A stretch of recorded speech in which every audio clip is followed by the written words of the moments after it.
I'm Caroline from Rock Show Addiction, and I'm here with Andy and Fred of Terrible Things. How you How's it going? Good to be here. Alright, so since you all were part of successful bands with well-established fan bases, what's it like to start all over from scratch with a new band and work your way up? So far, it's awesome. Yeah, super exciting, and you know, it's challenging too. But like that's what life's like. I don't know. We're the kind of people that are driven by challenges. Oh, you want to challenge us? Here's this, you know. And so yeah, it's been so far so good. We're back to the van, sleeping in it even sometimes. You know, whatever we can do to make it happen. So. Yeah. And then even though you guys formed less than a year ago, you've already been touring with Story of the Year, Minus the Bear, Dashboard Confessional, Amberlin, and The Offspring. So what's it like opening for such established acts? And do you feel like it puts more pressure on you as an opening act, especially because a good amount of people are familiar with your previous bands?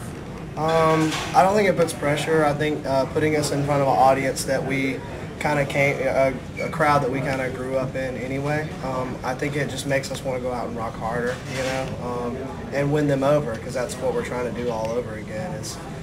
We're starting from scratch, you know, and we don't really, a lot of times we don't carry the name with us. Like we get there, we play the show, and people don't really know that Fred was in TBS or I was in Hot Rod or Josh was in Coheed. Oh, really? They're figuring out in the middle of our set. Yeah, we see people whipping out their phones, Wikipedia. Yeah, and like what's this terrible and then thing? pointing, you know, because he'll introduce like, oh, we got Josh Shepard, and then people are like, you can see the look on their face sometimes, like, they're like trying to clap and they're thinking at the same time, like, why is Josh up there on stage, you know?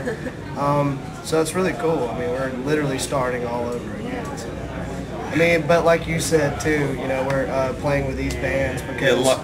Yeah, luckily, like our friends that we've known for years are still willing to take us out, and they're excited about the band too, which is real helps promising. a lot. That's like we were trying to figure out why we got the Offspring tour. We were like, what are we doing? This is awesome. Yeah.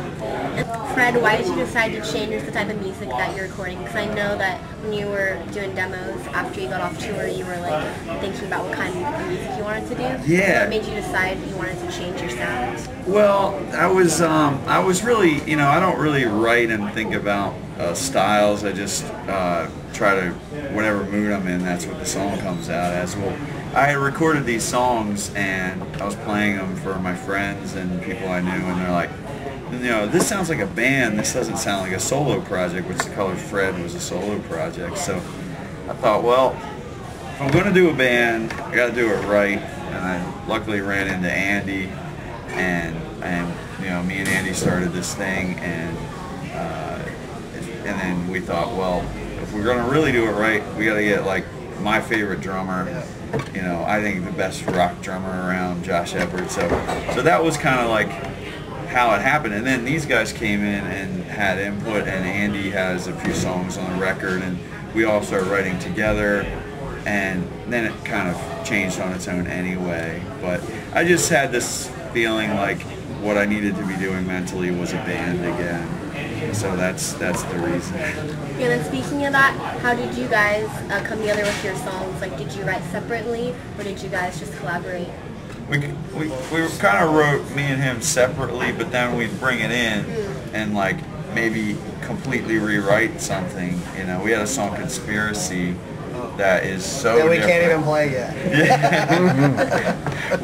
Yeah, we don't play that one live yet because it's a bit complicated. But that was the thing. Like, I brought in this simple little thing, and you know, everything about this record was, let's take the time to figure out how to make it better, and better than anything we've ever done in the past, because we didn't figure anyone would accept anything less.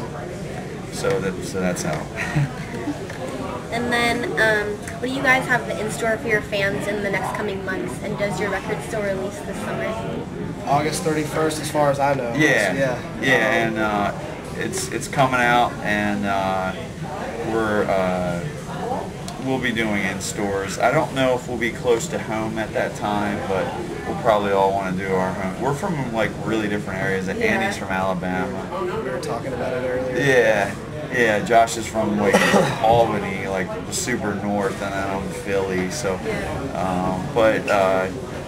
we'll be doing as much as we can do to go out and meet people and spread the word, because it is a new thing, and it's like that's going to be the challenge. The next challenge is like, how do we get how do we get you to find out about it? So. And then you guys are also going to be doing 8 dates on Warped Tour in July and August. Yes. So you know better than we do. Everybody keeps saying, how many are you doing? We have no idea. No, that's good. So, and all you guys have played it before, right? Yes. We're all veterans of the Warped Tour. Yeah. So what made you guys want to go back, and what bands are you interested in checking out and hanging out with? We're well, All American Rejects are friends. I actually played with them in Hawaii about a year ago, and so that's pretty cool that they're kind of going back to Warped Tour after sort of having a #1 hit last year. And so we're just I don't know. Warped Tour is neat because it's gonna. I don't know. I don't know. Which one of our friends will be there. I know that there'll be 100 people or more, or 400 people that Andy Jackson knows. He's a bit of a socialite. Yeah, sorry. And no, it's always a good time. The last time I did it was the year before last. I did the whole thing. It's really long. Yeah. So we're also kind of easing our way into it, just a few dates. Next year, who knows, hopefully the whole thing. And early on when you guys talked to publications like Alternative Press about your band, you mentioned that you were drawing influence from artists like Tom Petty. So what are some of the other more recent influences behind Terrible Things' new songs, especially the harder sounding ones like Revolution? Well, I mean, he and I grew up listening to a lot of the same music, and I think that's where a lot of the chemistry came from in the first place. Bands like, Sunny Day Real Estate, Foo Fighters, Fugazi, Jawbreaker. Yeah. So, I mean, definitely the influences we, with our other bands taking back Sunny and Hot Rod that we carried with us, but we just wanted to take it and make it bigger rock. Without, and still retaining our pride and doing what we do. We just wanted to hone it and make it better. Yeah. When we first got together, like the Tom Petty thing, I had this sort of country-ish song, but not. Well, to me, it was like, oh, it sounds just like Tom Petty. I played everyone else. Oh, that sounds like your other stuff. So. But when I heard the song though, I was like one of the guys. I was like, this sounds like Wallflowers, Tom Petty. He was like, I'm so glad you think that, and I was excited about that because it was a little more adult and less, pop punk what we've been doing. And we're adults, we're old guys. We're not 15-year-olds in a band again. So he's got kids, I have kids. Yeah, but sometimes when I say things like, oh, it sounds exactly like Led Zeppelin, it really just sounds like the Foo Fighters. In my head it's like, oh, this obscure Deep Purple song or something, but it's still related to what we do. It's just way more rock and roll. But back to answer your actual question, bands that we're listening to now, he just turned me on to Nickel Creek, which I'm really stoked on that right now. Yeah. No, we've been rocking the new Say Anything a lot in the band. Omni, the new Minus the Bear record. Yeah. And this really cool band called Queen's Club. Yeah, new band.